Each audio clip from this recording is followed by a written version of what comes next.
לדובר ארגון הבריאות העולמי, שהוא כריסטיאן לינדמאייר. Good morning, sir. Good morning to you. So you declared the coronavirus outbreak a pandemic. Where are we going now? So the situation worldwide with the rise of cases and of course also the spread in some countries, that's important, in some countries quite uncontrolled, characterizes a pandemic. And unfortunately we have to assume that will get worse before it gets better. So we will see more countries, if not all countries in the world, somehow getting the virus, but it could be sporadic. Let's not forget, 50 countries plus only have a few 1 to 10 cases. So not all countries have thousands. And it would be important to keep it that way, meaning the contact tracing, the finding of the patients, the isolating of a patient and treating them, and the finding of the contacts and checking on them of such a patient will be very, very important. The example of China shows us that it's possible to overcome the crisis. We have less than 20, 30 cases right now per day in China, and we had thousands on a daily basis just a few weeks ago. So the strong measures Mr. Lindmeier, what did they do right? What did they do right? We want to learn from them. Can you point out exactly what they did? That's a good point, yes. So there are a couple of measures. One measure is, of course, they locked down whole cities. That's something which not all governments in the world have as an option. But let's not forget, one of the important things they used hundreds and thousands of medical personnel to track patients, to track individuals who have been infected, to find them, to isolate, to treat them, and to find their contacts. This is quite a heavy job, to find the possible hundreds of contacts of one individual person, but it is absolutely necessary and it pays off.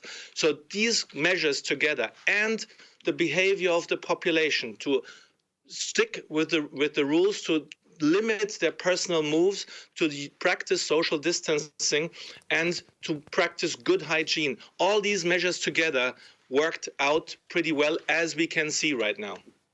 Mr. Lindmeier, which countries are the most dangerous today? It's difficult to say. Danger is a difficult word, but the countries right now which have still uncontrolled spread are Iran, Italy, the Republic of Korea, although it's getting better there, and still China, although there we have very little cases on a daily basis. But again, Italy is a dangerous place to be in right now. I mean, I wouldn't go there. I wouldn't call it dangerous because dangerous? It depends a lot on your personal behavior. I mean, you would say to anyone who asks you, yeah, you can fly to Italy, even go and have a nice trip in Tuscany, if you don't touch other people? You can't right now because the airlines stopped flying. But again, a lot of it depends on your personal behavior. Yes, if you go out on the streets and take your distance and to be careful what you touch and who you touch and practice good hand hygiene, that is a big step forward. And everybody can protect themselves in that way as good as possible. So I can be in a danger zone, I call it a danger zone, and be not affected by the disease, by the virus? Of course. I mean, we see many cases right now in Italy, but this is a country of more than 60 million. So not everybody will be infected. You heard maybe the Chancellor of Germany say that probably 2/3 of the country will be affected. But that means not everybody. So, but again, should not be downplaying it. Right now, it's important to, yes, avoid mass gatherings, avoid places which might be of high infection risk, that I agree with, and practice personal hygiene. Mr. Lindmeier, why did it take you weeks to declare this virus a pandemic, the outbreak a pandemic? It took you a while. The pandemic is actually not something we declare. There's only one thing we can declare in the regulations, which is the public health emergency of international concern, which we already declared actually months ago. So we said yesterday that the situation in the world right now characterizes a pandemic, and that's exactly what it is. The developments from Monday to Wednesday have changed. So the uncontrolled spread has become wider, more countries have been infected, and that's why the management decided, the Director General decided yesterday to characterize this as a pandemic and to also alert the world that this is now at a stage where everybody has to work together and fight this virus. And where you are pointing out a very important thing, to work together, and then you are listening to the President of the United States that downplays the dangers of the corona outbreak. And he says it's just a flu, it's an influenza, it's nothing more.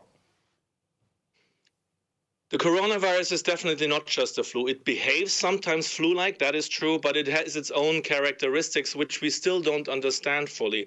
And that's why it is such a critical thing. That's why it is important to have some drastic measures and to practice all the ways we just discussed, because it behaves different and because it can lead to a different outcome.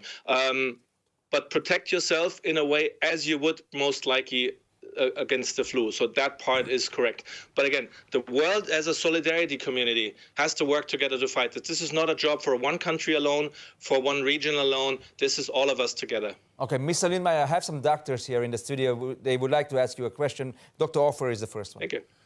Hi, good morning. Do you think that going into digital measures to treat patients from a distance, are we in a kind of opportunity to push forward things that we're not taking off for years?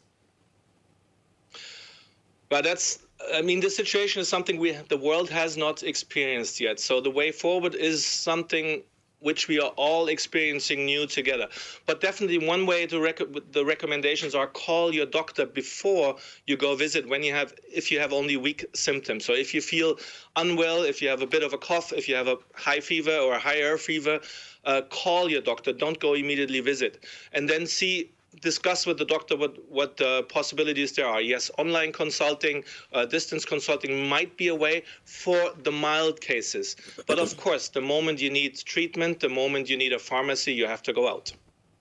Mr. Lindmeier, we are here in Israel. We heard our politicians complimenting themselves for being very smart regarding the outbreak. And I would like to ask you at the WHO, how do you see us Israelis dealing with this outbreak?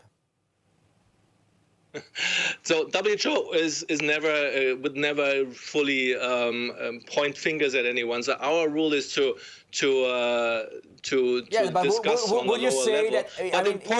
You said that China did good. I mean, they did what they had to do. Is Israel doing what it should do? So the measures that I see right now, what I think you're referring to is the measures of incoming foreigners or even Israelis coming back to Israel to be quarantined for 14 days. That's a measure which, of course, is fully in the sovereignty of the government, and that might prove as a good way forward. Again, it's very difficult to say A is good, B is not so successful, and C is worse, because as a world community, we do not have that experience to say exactly what works. We can say the example of China seems to have worked because that's what we witness right now. But we do not have the worldwide experience to say exactly what worked. We are all still learning. So in the hindsight, it will be easier to say that worked and that didn't. But right now we're in the middle of it, and every national authority, every health system, every region, every company has to do the best in their own interest and the best what they think for their people. Mr. Lindmeier, the whole world is expecting to see a vaccine as soon as possible. Do you have a timeline? Do you know exactly when we are going to see something on the shelf? So a vaccine first needs to be developed, then it needs tests, then it needs production. So that will all take some time, even if it would be found or developed very soon. So we are thinking about 12 to 18 months. So definitely not something during this year. That's why we have to not just hope for a vaccine in the distant future or in the near future, but to focus on what we can do today, what everybody can do today. And the cooperation on a world scale is good? Scientists are working together. It's fairly countries good. Are working together? Not all countries are the same yet. We're experiencing some countries who are not yet reporting in the way they should. We see some countries who do not take the appropriate measures or who are not reporting at the right time. And we see many who are actually sharing the results they find in the laboratories.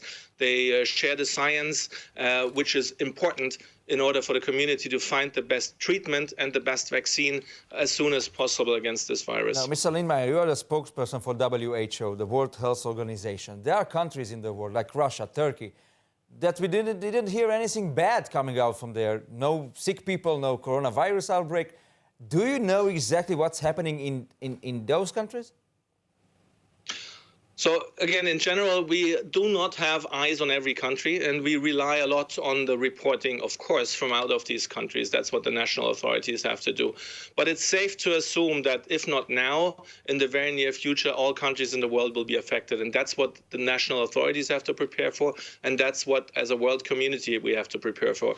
That's why, at this point, an individual case in another country is not of highest importance, because we should prepare for that the virus will arrive everywhere. All right. Christian Lindmeier, thank you so much for talking with us. Thank you.